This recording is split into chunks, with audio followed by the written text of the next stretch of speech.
Come ride the little train that is rolling down the tracks to the junction. Forget about your cares, it is time to relax at the junction. Lots of curves, you bet, and even more when you get to the junction. Petticoat Junction. There's a little hotel called the Shady Rest at the junction. Petticoat Junction. It is run by Kate. Come and be her guest at the junction. Petticoat Junction. And that's Uncle Joe. He's a moving kind of slow at the junction. Petticoat Junction.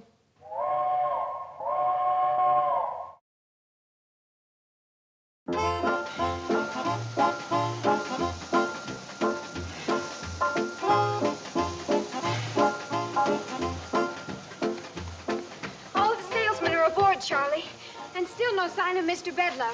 He's gonna be a mighty surprised railroad vice president when he wakes up and finds out his train is gone. Kate sure had a wonderful idea to sneak out of here while... Boyd, are you burning railroad ties again? Gee, Charlie, I just burned the loose ones. Besides, we need a quick fire. You go tell your ma that if she can keep Mr. Bedloe asleep just 10 more minutes, we're on our way to Pixley. Will do.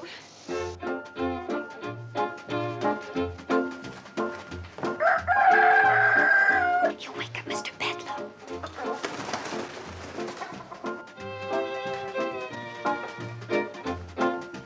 Everybody get on the train? Yes, Mom, but it'll be another 10 or 15 minutes before Charlie and Floyd can get up enough steam to pull out. We just got to see to it that Mr. Bedloe doesn't wake up before they leave. All aboard!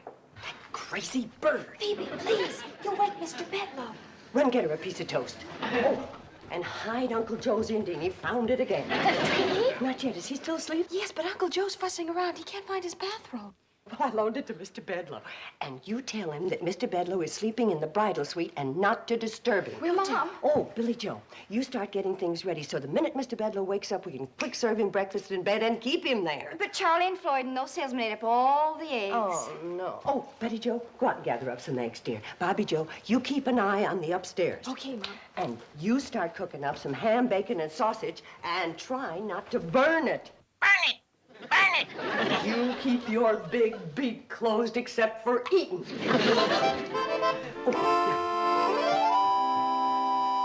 What do you mean, Mr. Bedloe's sleeping in the bridal suite? You ought to be sleeping in the barn, and I want my bathrobe back. There's Uncle Joe. Mother says he's not to be disturbed. We'll see about that. Kate! Shh, wake him. What's got into Kate? City feller comes in here, shuts down the railroad, fires everybody, ruins the hotel, and she gives him the best room in the place. Kate! Shh, you're gonna wake Mr. Bedloe. That chance. Buried 3 feet deep in the softest feather bed in the hotel. Kate! Uncle Joe, please, you'll wake Mr. Bedloe. See, I want to ask you a question. I've got to take these to the kitchen there for his breakfast. That's crazy, that's what it is. Feller deserves to be horsewhipped, and she treats him like royalty. Kate! Wait, Mr. Bedloe. Now, Kate, listen. Quiet! You wake Mr. Bedloe! Well, at least you got an excuse to act like a bird brain. Joe, put these flowers in a nice, pretty vase. They're for Mr. Bedloe's breakfast tray. You mean he's getting breakfast in bed? As soon as he wakes up. I ain't a-hearing right. I can't be. Didn't he sit right here at this table last night and say he was shutting down the railroad? Yes. And won't that shut down the hotel? Yes. Well, then what in the name of blue thunderation? Mr. Bedloe's awake. He left his eggnog tray outside the door. Eggnog tray? Well, we served him hot eggnog last night about midnight. To get him to sleep. Now, you go help your sisters get Mr. Bedloe's breakfast up to him. I don't want him having to come down to eat. Oh, okay. Now, Uncle Joe, you sit down there and I'll explain all this. What is there to explain? Mean city feller comes out here and wrecks our lives, so naturally we give him the biggest, softest bed in the place. Eggnog at midnight, breakfast carried to him in the bridal suite like he was a groom, and then you... Kate, you didn't... What? You didn't marry that viper, did you? What's not? We're ready, Mom. Oh.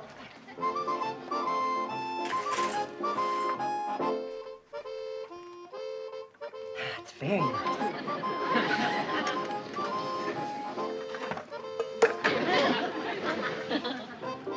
Ham?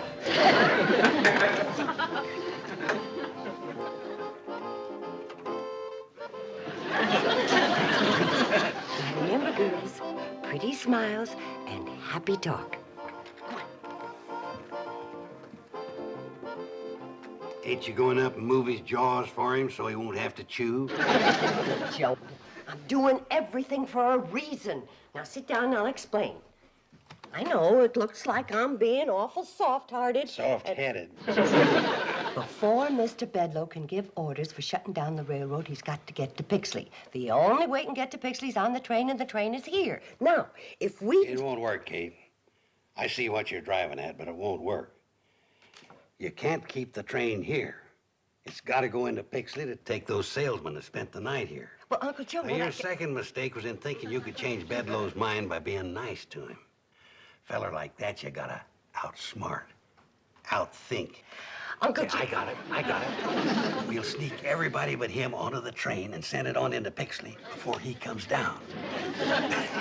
Kate, you know, putting him in the softest bed in the quietest room and taking his breakfast up to him was one of the luckiest blunders you ever made. It's playing right into my scheme. Who's blowing that locomotive whistle? My guess would be Charlie. He's the engineer. He'll ruin all my plans.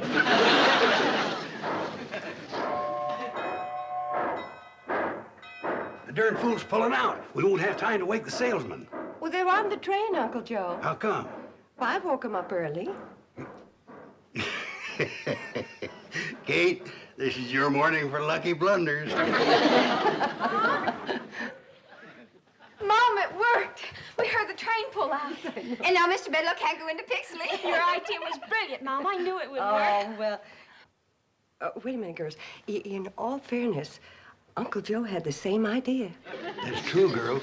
It's just that your mother got up first and beat me to it.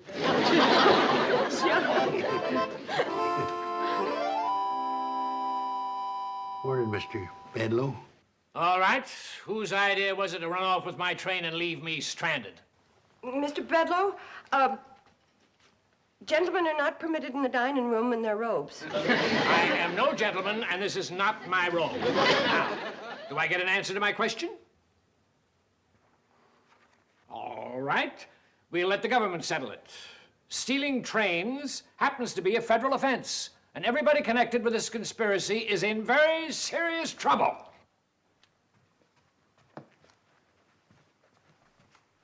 I hope this teaches you a lesson, Kate. Next time you get one of your crazy ideas, check it over with me first. I could have told you this would never work. Hey. What? Somebody's hid my Indian again.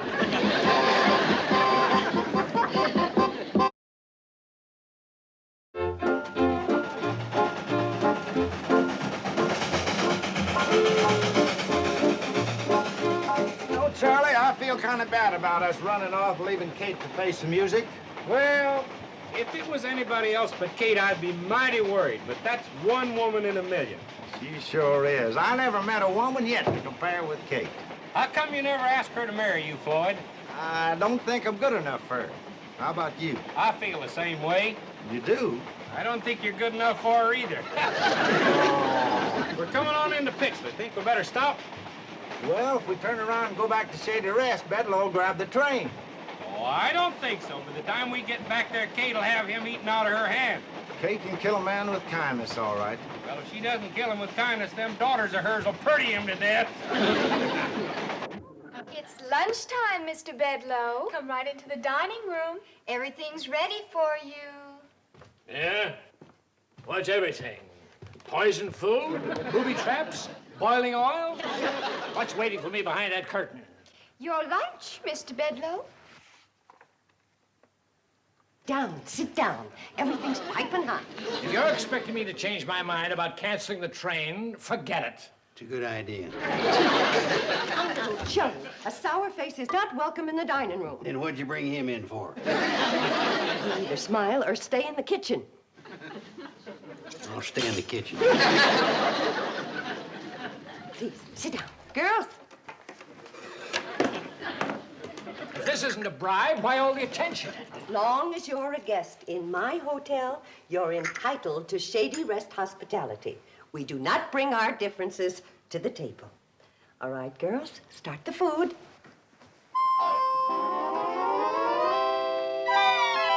More coffee? More pie, Mr. Bedloe? More cake? How about some more homemade ice cream? And this time, try my hot fudge on a sundae instead of strawberries and peaches. Oh, please, no more. I've never had such a meal in all my life. Oh, come on. I'll bet your wife cooks a better meal than this every day. Some women don't care about cooking. They're meant to just sit around and look beautiful. Now, don't tell me your wife isn't beautiful. She'd have to be to catch a successful, good-looking man like you. Ha! Oh, yes, let's go into the lobby where you can relax and listen to the entertainment. Entertainment? Just a little singing to settle the food. Nothing like music after a meal. What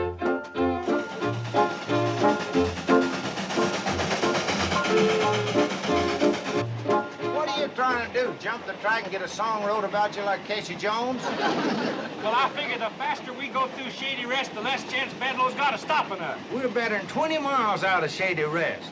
Look at it this way, Charlie. The longer we take getting there, the longer Kate and her girls is going to have to work on Bedloe. That's true. I bet they're really melting him down. Oh, I'd sure like to be in his shoes right now. Floating like a zephyr on the soft summer air. Very nice. Lovely voice. All my daughters sing. Girls, Mr. Bedloe being a railroad man, maybe he'd like to hear a railroad song. How about this one? There's a train that runs through this wide valley that is loved by one and all. It's the train that starts way up in Pixley called the Hooterville Cannonball. Well, she makes her run through the dead of winter, through the summer, spring, and fall. Neither cold nor heat nor flood can stop her. She's the Hooterville Cannonball.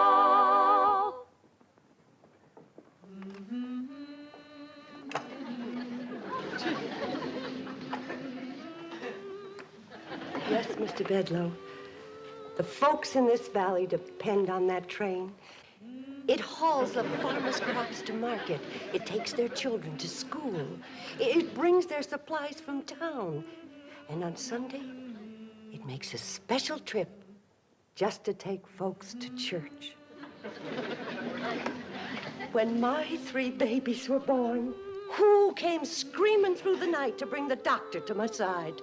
The Hooterville Cannonball. Her whistle speaks a language we all understand. To the children, it's a lullaby. To the young folks, a song of love. And to the old, a hymn of comfort. Mr. Bedloe, the folks in this valley haven't got much money. But as long as that little train runs, they'll never be poor. That's the Hooterville Cannonball.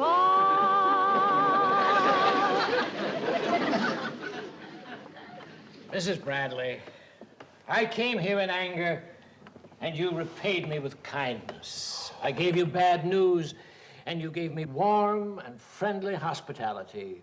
You and your lovely daughters have taken the time and the trouble to explain what the Hooterville Cannonball means to you and your neighbors. After all of that, could any man say, scrap that little train? Just one. Me. The minute it gets back from Pixley.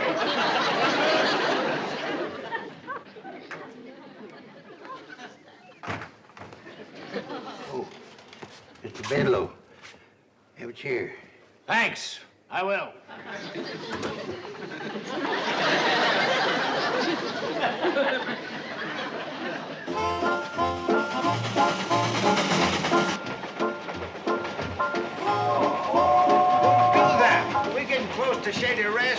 tip off Bedloe we're coming.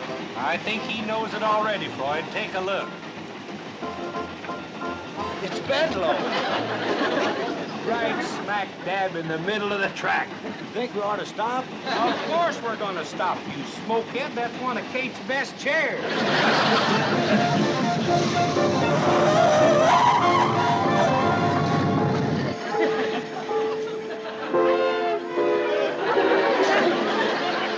Mr. Bedloe, listen to me. I got something to tell you. Please.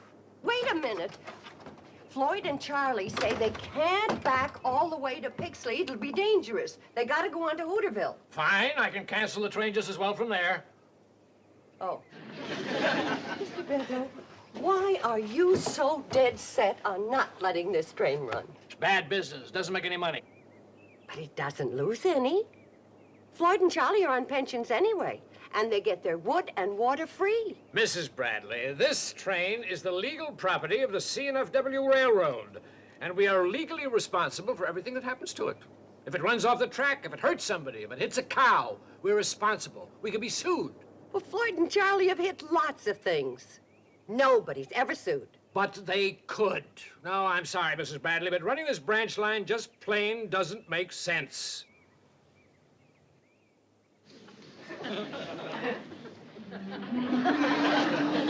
Doesn't it make sense to help folks when they need it? Bring the doctor when you're sick. Take little children to school. Forget it. It won't work. You go up there and tell those two clowns in the locomotive they got 60 seconds to get this thing rolling or I'll cut off their pensions. Guess you win, Mr. Bedloe. I always do, Mrs. Bradley.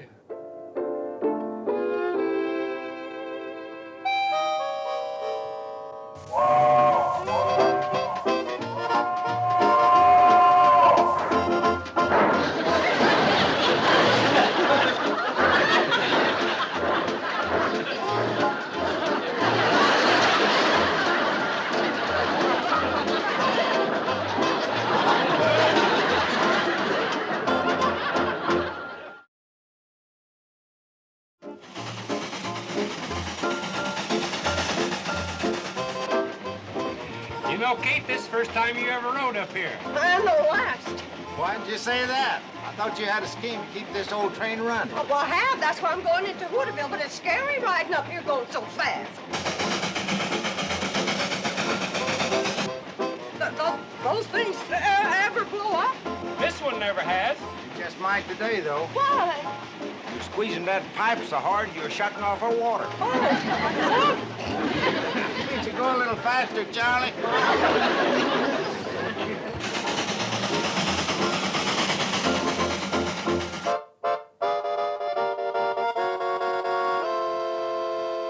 Hey, I suppose you think that was pretty smart, my sitting in that coach while the engine went to Hooterville. No, I thought it was kind of stupid myself. I ought to knock you over that railing. You shouldn't have said that, Bedloe. No? Why not? Because it scared me. Wait a second. Sit down. Okay. That stupid train the only way to get to Hooterville? No, There's another way. that's right. You mean somebody can take me? Yeah. I can take you. Now listen, old-timer. I didn't mean to yell at you. I know you're not in this with these other people. I can see you're an intelligent man. You can? Now, I'm willing to pay you. No, I didn't ask for any money. I know you didn't. I'm forcing it on you. Now, come on, let's get going.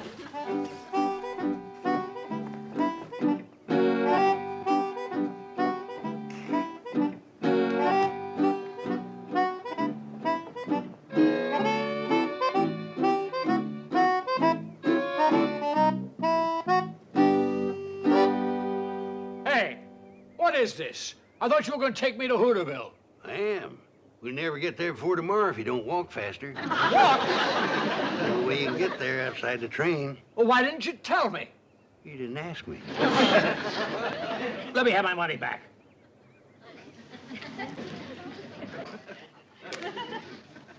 Indian giver.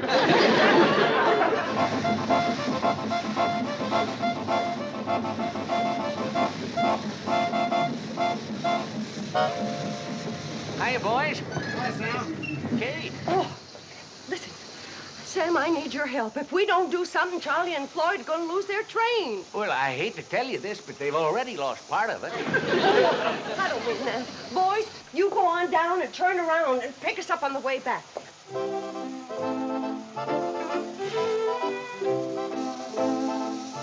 Hurry up, boys. All right, Kate.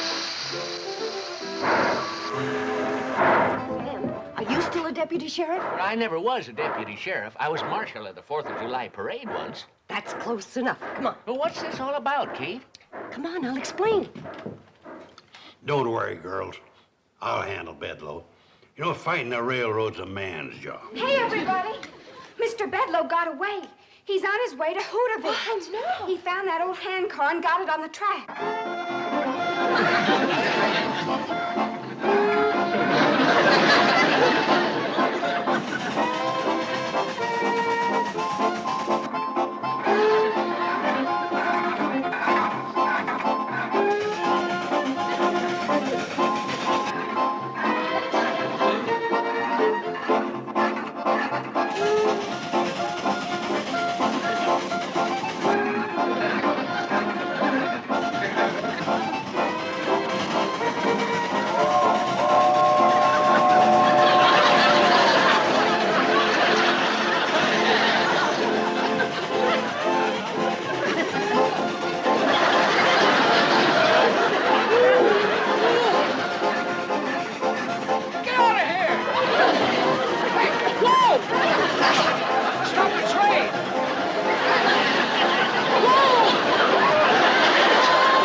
Is he hurt? No, he's just all pumped out.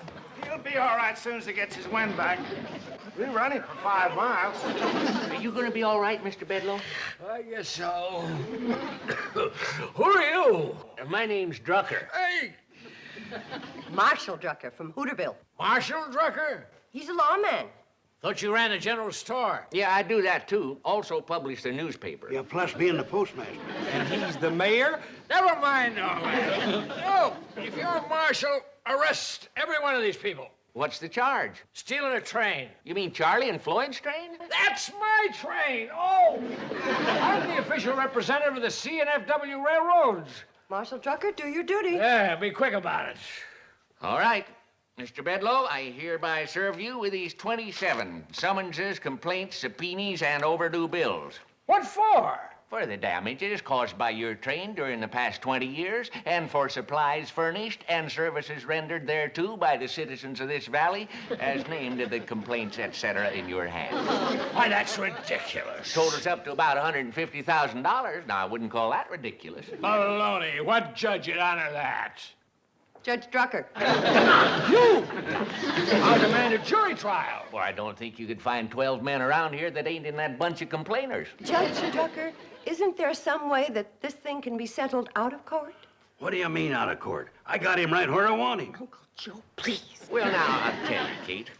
If Mr. Bedloe was to go quietly back to the city and let Floyd and Charlie resume running their railroad, I might be inclined to show a little judicial leniency and postpone these cases indefinitely. Oh, don't do it.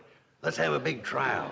Lots of people. Be good for business. Well, Mr. Bedloe, what do you say? What can I say? You got me over a barrel. Well, come on, I'll back you into Hooterville. It won't be as fast as that hand car, but a heap less time.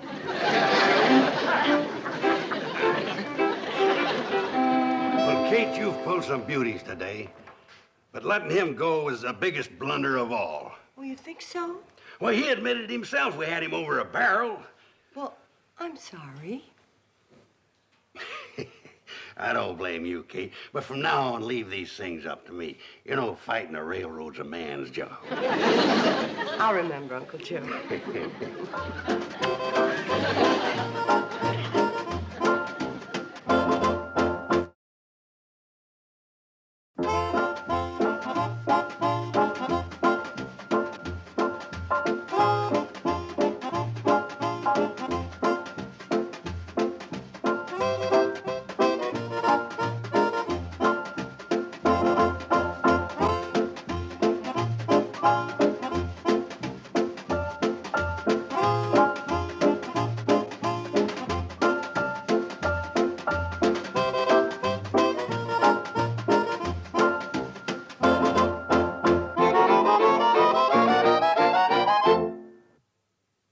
This has been a Filmways presentation.